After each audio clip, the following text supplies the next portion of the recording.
আসসালামু আলাইকুম। আমন্ত্রণ জানাচ্ছি জাগো টিভিতে। আপনাদের সাথে আছে আমি মারিয়াম হাবিবা। প্রথমে জানিয়ে দিব সংবাদ শিরোনাম। ইরানে হামলার নির্দেশ, নিজের মৃত্যুর পরোয়ানায় সই নেতানিয়াহুর।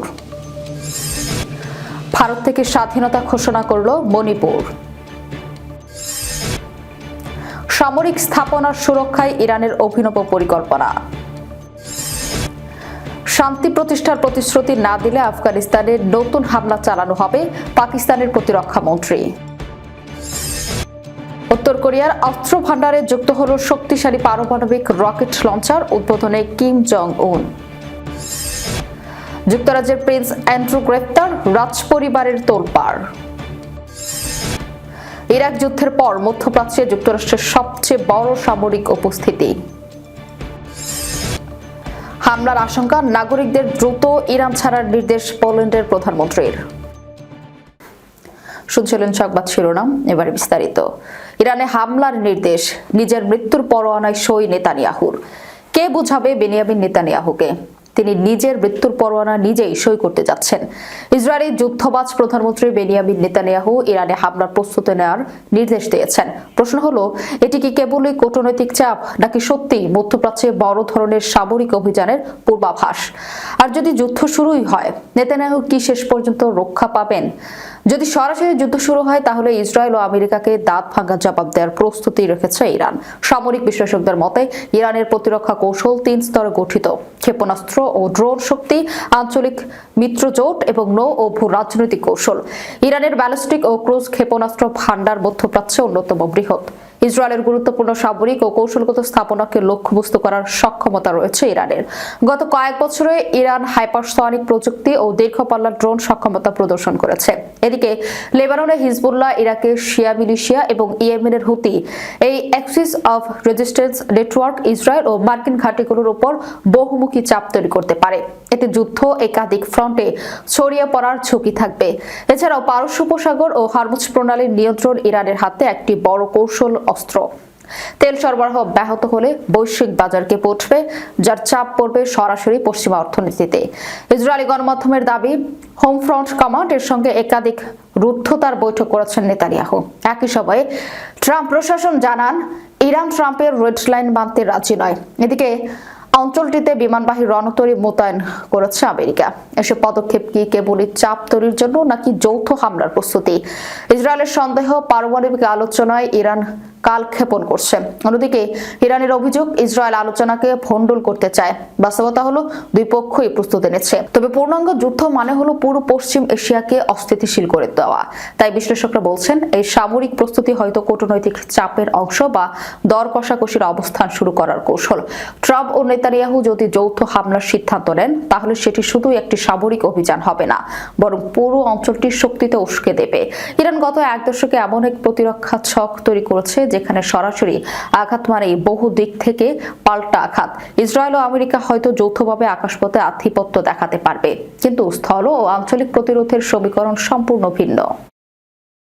ভারত থেকে স্বাধীনতা ঘোষণা করল মণিপুর। লন্ডনের একটি প্রেস কনফারেন্সে দুজন ব্যক্তি ভারতের উত্তর পূর্বাঞ্চলীয় রাজ্য মণিপুর এর স্বাধীনতার ঘোষণা দিয়েছে। পিছনের ব্যানারে স্পষ্ট লেখা, ভারত থেকে মণিপুর ঘোষণার ঘোষণা। সামাজিক যোগাযোগ মাধ্যমে ছড়িয়ে পড়া একটি ভিডিও নতুন করে আলোড়ন সৃষ্টি করেছে। ভিডিওতে দেখা যায়, স্বাধীনতা ঘোষণা করল ভারতের মণিপুর। ভাইরাল পোস্টগুলোর ক্যাপশনে দাবি করা হচ্ছে, ভারতীয় দখলদারিত্বের বিরুদ্ধে আনুষ্ঠানিকভাবে স্বাধীনতা ঘোষণা করেছে মণিপুর। কিছু পোস্টে এটিকে ঐতিহাসিক সিদ্ধান্ত বলে উল্লেখ করা হয়েছে, তবে অনুসন্ধানে উঠে এসেছে ভিন্ন চিত্র। বিষয়টি যাচাই করতে আন্তর্জাতিক ও স্থানীয় বিভিন্ন গণমাধ্যমে খোঁজ নেওয়া হলে সাম্প্রতিক সময়ে মণিপুরের স্বাধীনতা ঘোষণার কোনো নির্ভরযোগ্য খবর পাওয়া যায়নি। চলমান জাতিগত উত্তেজনা ও নিরাপত্তা পরিস্থিতি নিয়ে সংবাদ থাকলেও স্বাধীন রাষ্ট্র ঘোষণার বিষয়ে কোনো স্বীকৃতি সূত্র তথ্য দেয়নি। রিভার্স ইমেজ সার্চের মাধ্যমে জানা যায়, ভাইরাল ভিডিওটি নতুন নয়। এটি 2019 সালের একটি ঘটনার ভিডিও। সে সময় লন্ডনে এক সংবাদ সম্মেলনে দুজন বিচ্ছিন্নতাবাদী নেতা নিজেদের মণিপুর রাজ্য পরিষদ এর প্রতিনিধি দাবি করে প্রবাসী সরকার গঠনের ঘোষণা দেন। তারা দাবি করেন, তারা মণিপুরের মহারাজের পক্ষ কথা বলছেন। তবে তাদের ঘোষণার কোনো সরকারি বা আন্তর্জাতিক স্বীকৃতি ছিল না। ভিডিওর ভিজুয়াল বিশ্লেষণও বলেছে গুরুত্বপূর্ণ তথ্য। ব্যানারে স্পষ্ট লেখা রয়েছে 29 অক্টোবর লন্ডন, যা 2019 সালের ওই সংবাদ সম্মেলনের তারিখ ও স্থানের সঙ্গে মিলে যায়। অথচ ভাইরাল পোস্টে ভিডিওটি এমনভাবে উপস্থাপন করা হয়েছে যেন এটি সাম্প্রতিক ও আনুষ্ঠানিক রাষ্ট্র ঘোষণা। বর্তমান বাস্তবতা হলো মণিপুর এখনো আনুষ্ঠানিকভাবে ভারতের একটি অঙ্গরাজ্য। কোনো স্বীকৃতি আন্তর্জাতিক সংস্থা বা ভারত সরকার মণিপুরের স্বাধীনতার ঘোষণা নিশ্চিত করেনি। স্বাধীনতা ঘোষণা করলেও ভারতের মণিপুর শিরোনামের প্রচারিত তথ্যটি বিভ্রান্তিকর। এটি মূলত 2019 সালের একটি বিচ্ছিন্ন রাজনৈতিক ঘটনার ভিডিও, যা নতুন প্রেক্ষাপটে ছড়িয়ে ভুল ধারণা তৈরি করা হচ্ছে। তাই সামাজিক মাধ্যমে প্রচারিত এমন সংবাদের ক্ষেত্রে সতর্কতা ও তথ্য যাচাই অত্যন্ত জরুরি। যুক্তরাষ্ট্রের সঙ্গে উত্তেজনার মধ্যে গোপন সামরিক স্থাপনার নিরাপত্তায় নতুন পদক্ষেপ নিয়েছে ইরান। নতুন প্রকাশিত স্যাটেলাইট ছবিতে বিষয়টি নজরে এসেছে।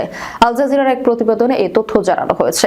স্যাটেলাইট ছবিতে দেখা গেছে ইরান একটি সংবেদনশীল সামরিক স্থাপনায় নতুন করে নির্মিত একটি ভবনের উপর কংক্রিটের সুরক্ষার ঢাল তৈরি করে তা মাটি দিয়ে ঠেকে দিয়েছে। 2024 সালে ইসরায়েলের হামলার পর ওই স্থানে দ্রুত পুনর্গঠন ও সুরক্ষা জোরদার করা হচ্ছে। যুক্তরাষ্ট্রের সঙ্গে চরম উত্তেজনা এবং আঞ্চলিক যুদ্ধের আশঙ্কার মধ্যে দেশটি এ পদক্ষেপ নিয়েছে। তেহরান থেকে প্রায় 30 কিলোমিটার দক্ষিণ পূর্বে অবস্থিত পার্চিন সামরিক কমপ্লেক্সে ইরানের সবচেয়ে সংবেদনশীল স্থাপনাগুলোর একটি। পশ্চিমা গোয়েন্দা সূত্রের দাবি 2 দশকের বেশি আগে এখানে পারমাণবিক বিস্ফোরণ সম্পর্কিত পরীক্ষা চালানো হয়েছিল। তবে তেহরান বরাবরই পরমাণু অস্ত্র তৈরির অভিযোগ অস্বীকার করে বলেছেন তাদের কর্মসূচি সম্পূর্ণ বেসামরিক উদ্দেশ্য। 2024 সালের অক্টোবরে ইসরায়েল পার্চিনে হামলা চালায়। হামলার আগে ও পরের স্যাটেলাইট ছবিতে একটি আয়তাকার ভবনের ব্যাপক ক্ষয়ক্ষতি এবং পরবর্তী সময়ে পুনর্গঠনের প্রমাণ পাওয়া যায়। সাম্প্রতিক ছবিতে নতুন কাঠামোর কঙ্কাল এবং তার উপর ধাতব ছাদ দেখা গেল ফেব্রুয়ারির মাঝামাঝি তার দৃশ্যমান নয়। বিশেষজ্ঞরা বলছেন এটি কংক্রিট দিয়ে সম্পূর্ণ ঢেকে দেওয়া হয়েছে। Institute for science and international security জানিয়েছে তারা পার্চিনের তালেবান নামে চিহ্নিত স্থাপনায় একটি কংক্রিট সারফোকাস গান নির্মাণের অগ্রগতি লক্ষ্য করেছে। সংস্থাটির প্রতিষ্ঠাতা ডেভিড এলব্রাইট বলেন, নতুন স্থাপনাটি দ্রুত মাটি নিচ্ছে, বাংকারের রূপ নিচ্ছে, যা আকাশপথে হামলা থেকে সুরক্ষা বাড়াবে। স্যাটেলাইট ছবিতে আরও দেখা গেছে যুক্তরাষ্ট্রের বোমা হামলায় ক্ষতিগ্রস্ত ইস্পাহান পারমাণবিক স্থাপনায় দুটি টানেল প্রবেশ পথ সম্পূর্ণভাবে মাটি দিয়ে ঢেকে দেওয়া হয়েছে। ইস্পাহান ইরানের ওই 3টি ইউরেনিয়াম সমৃদ্ধকরণ কেন্দ্রের একটি। এই স্থাপনায় গত বছরের 12 দিনের যুদ্ধে যুক্তরাষ্ট্র হামলা চালায়। পাকিস্তানের প্রতিরক্ষামন্ত্রী খাজা মোহাম্মদ আসিফ বলেছেন, আফগানিস্তান সরকার যদি শান্তির বিশ্বাসযোগ্য আশ্বাস দিয়ে ব্যর্থ হয় তবে পাকিস্তান আবারও হামলা চালানোর জন্য প্রস্তুত আছে। দ্য নিউজের বরাত দিয়ে জিও নিউজের প্রতিবেদনে এই খবর জানানো হয়। ফ্রান্স 24-কে খাজা আসিফ বলেন, কাবুলের কর্তৃপক্ষ শান্তি প্রতিষ্ঠার প্রতিশ্রুতি না দিলে পাকিস্তান আফগানিস্তানে নতুন করে হামলা চালাতে এক ফোঁটা দ্বিধা করবে না।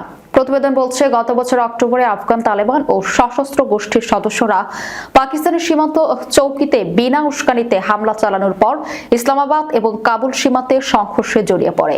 এই সংঘর্ষের ফলে 200 জনেরও বেশি তালেবান এবং তার সহযোগী নিহত এবং 23 জন পাকিস্তানের সৈন্য নিহত হন। সংঘাতকে কেন্দ্র করে কয়েক দফা আলোচনা সত্ত্বেও আফগান তালেবান শাসনের বিরুদ্ধে সন্ত্রাসী সংগঠনগুলোর বিরুদ্ধে ব্যবস্থা নিতে অনীহার অভিযোগ এনেছে পাকিস্তান। এছাড়া উভয় দেশই যুদ্ধবিরতিতে পৌঁছাতে ব্যর্থ হয় একে অপরের বিরুদ্ধে পাল্টাপাল্টি দোষ চাপিয়েছে। এদিকে আসিফ ইসরায়েলের সাথে পাকিস্তানের কূটনৈতিক সম্পর্ক স্থাপনের সম্ভাবনা উড়িয়ে দিয়ে বলেন, ফিলিস্তিনিরা যদি নিজেদের জন্য একটি স্বাধীন আবাসভূমি নিশ্চিত করে তাহলে ভবিষ্যতে এই ধরনের পদক্ষেপের কথা বিবেচনা করা যেতে পারে। উত্তর কোরিয়া তাদের সামরিক সক্ষমতা আরো বাড়িয়ে পারমাণবিক অস্ত্র বহনের সক্ষম নতুন প্রজন্মের রকেট লঞ্চার উদ্বোধন করেছে। দেশটির সর্বোচ্চ নেতা কিম জং উন স্বয়ং এই অত্যাধুনিক লঞ্চারটি উদ্বোধন করেন বলে বৃহস্পতিবার দেশটির সরকারি সংবাদ মাধ্যম KCNA নিশ্চিত করেছে। উদ্বোধনী অনুষ্ঠানে কিম জং উন জানান, 600 mm এই রকেট লঞ্চারটি সুনির্দিষ্ট লক্ষ্যবস্তুতে নিখুঁতভাবে আঘাত হানতে সক্ষম। সরাসরি নাম উল্লেখ না করলেও তিনি ইঙ্গিত দেন যে শত্রু রাষ্ট্রগুলোর যে কোনো উস্কানি মোকাবেলায় এই অস্ত্র অত্যন্ত কার্যকর ভূমিকা পালন করবে। মূলত আমেরিকা ও দক্ষিণ কোরিয়ার ক্রমবর্ধমান সামরিক তৎপরতার পাল্টা জবাব হিসেবেই পিয়ংইয়ং এই পদক্ষেপ নিয়েছে বলে ধারণা করা হচ্ছে। উল্লেখ্য 1953 সালে যুদ্ধবিরতি হলেও দুই কোরিয়ার মধ্যকার বৈরী সম্পর্ক এখনো বিদ্যমান। বিশেষ করে দক্ষিণ কোরিয়ার রাজধানী সিওল উত্তর কোরিয়া সীমান্ত থেকে মাত্র 50 কিলোমিটার দূরে হওয়ায় এই ধরনের শক্তিশালী অস্ত্রের উপস্থিতি আঞ্চলিক নিরাপত্তায় নতুন উদ্বেগের সৃষ্টি করেছে। দীর্ঘদিন ধরে আন্তর্জাতিক নিষেধাজ্ঞা উপেক্ষা করে পারমাণবিক অস্ত্রের ভান্ডার সমৃদ্ধ করে চলেছে উত্তর কোরিয়া। যুক্তরাজ্যের প্রিন্স অ্যান্ড্রু গ্রেফতার, রাজ পরিবারে তোলপাড়। যুক্তরাজ্যের পুলিশ সরকারি পদ থেকে অসদাচরণের অভিযোগে শাটুর্দ এক ব্যক্তিকে গ্রেফতারের খবর নিশ্চিত করেছে। জাতীয় নীতিমালা অনুযায়ী পুলিশের পক্ষ থেকে আনুষ্ঠানিকভাবে ওই ব্যক্তির নাম প্রকাশ করা হয়নি। তবে বিবিসি সহ দেশটির শীর্ষস্থানীয় গণমাধ্যমগুলো নিশ্চিত করেছে যে গ্রেফতারকৃত ব্যক্তি আর কেউ নন, তিনি সাবেক প্রিন্স অ্যান্ড্রু। 66 বছর বয়সী অ্যান্ড্রু মাউন্টব্যাটেন উইন্ডসর বর্তমান ব্রিটিশ রাজা চার্লসের ভাই। মার্কিন যুক্তরাষ্ট্রে যৌন অপরাধে অভিযুক্ত প্রয়াত জেফ্রি এপস্টাইনের সঙ্গে তার ঘনিষ্ঠ সম্পর্ক নিয়ে দীর্ঘদিন ধরেই বিতর্ক চলছে। ব্রিটিশ সংবাদ মাধ্যমগুলো দাবি সেই বিতর্কের সূত্র ধরেই তার বাসভবনে তল্লাশি চালানোর পর তাকে হেফাজতে নেওয়া হয়েছে।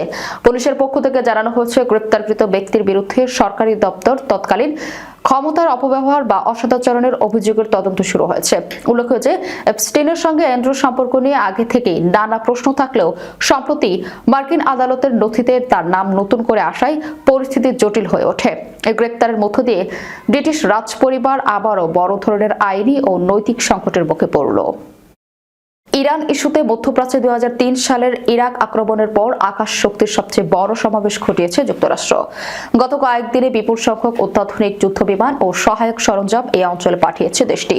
ধারণা করা হচ্ছে খুব দ্রুতই যুদ্ধ শুরু হতে পারে। তবে প্রেসিডেন্ট ট্রাম্প শেষ পর্যন্ত ইরানে হামলার নির্দেশ দেবেন কিনা এবং দিলেও সেই অভিযানের লক্ষ্য কি হবে, ইরানের পারমাণবিক কর্মসূচি ধ্বংস করা, ব্যালিস্টিক ক্ষেপণাস্ত্র ব্যবস্থা নিশ্চিহ্ন করা নাকি বর্তমান সরকার পতনের ঘটানো, তা নিয়ে এখনো চূড়ান্ত সিদ্ধান্ত আসেনি। ফ্লাইট ট্র্যাকিং ডেটা এবং মার্কিন কর্মকর্তাদের দেওয়া তথ্য অনুযায়ী গত কয়েকদিনে মধ্যপ্রাচ্যের দিকে সর্বাধুনিক F-35 এবং F-22 স্টেলথ যুদ্ধবিমান পাঠিয়েছে যুক্তরাষ্ট্র। এছাড়া আক্রমণাত্মক ও ইলেকট্রনিক ওয়ারফেয়ার বিমানে ঠাসা দ্বিতীয় একটি বিমানবাহী রণতরী বর্তমানে ওই অঞ্চলের পথে রয়েছে।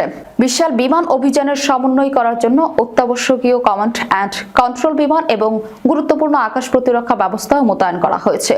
সংশ্লিষ্ট কর্মকর্তারা বলছেন এই সামরিক শক্তির উপস্থিতি ইঙ্গিত দিচ্ছে এবারের আক্রমণ গত জুনের অপারেশন মিডনাইট হ্যামারের মতো সীমিত হবে না।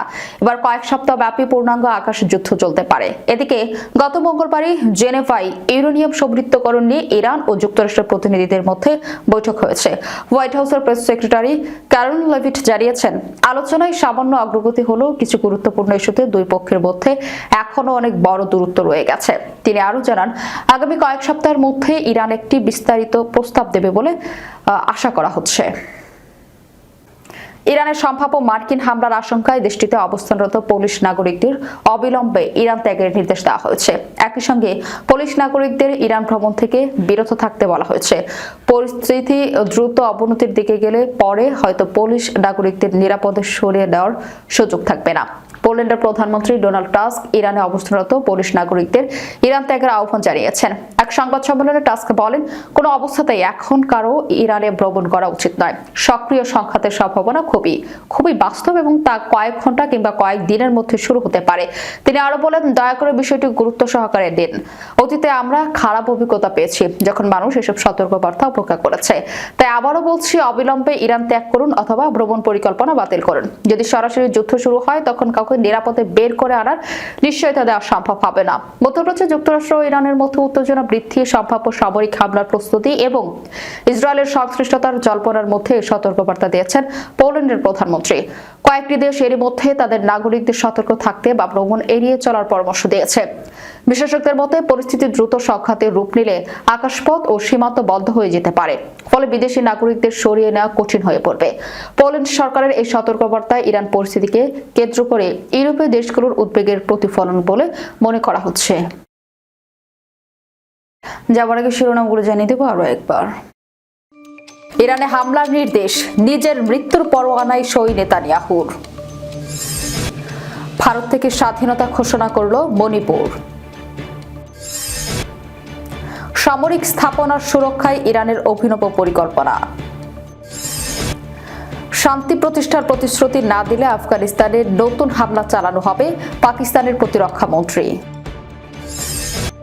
উত্তর কোরিয়ার অস্ত্র ভান্ডারে যুক্ত হল শক্তিশালী পারমাণবিক রকেট লঞ্চার, উদ্বোধনে কিম জং উন। যুক্তরাজ্যের প্রিন্স অ্যান্ড্রু গ্রেপ্তার, রাজপরিবারের তোলপাড়। ইরাক যুদ্ধের পর মধ্যপ্রাচ্যে যুক্তরাষ্ট্রের সবচেয়ে বড় সামরিক উপস্থিতি। হামলার আশঙ্কা, নাগরিকদের দ্রুত ইরান ছাড়ার নির্দেশ পোল্যান্ডের প্রধানমন্ত্রীর। এই ছিল এখনকার মতো। পরবর্তী সংবাদ দেখার আমন্ত্রণ রইল। ধন্যবাদ সবাইকে। আল্লাহ হাফেজ।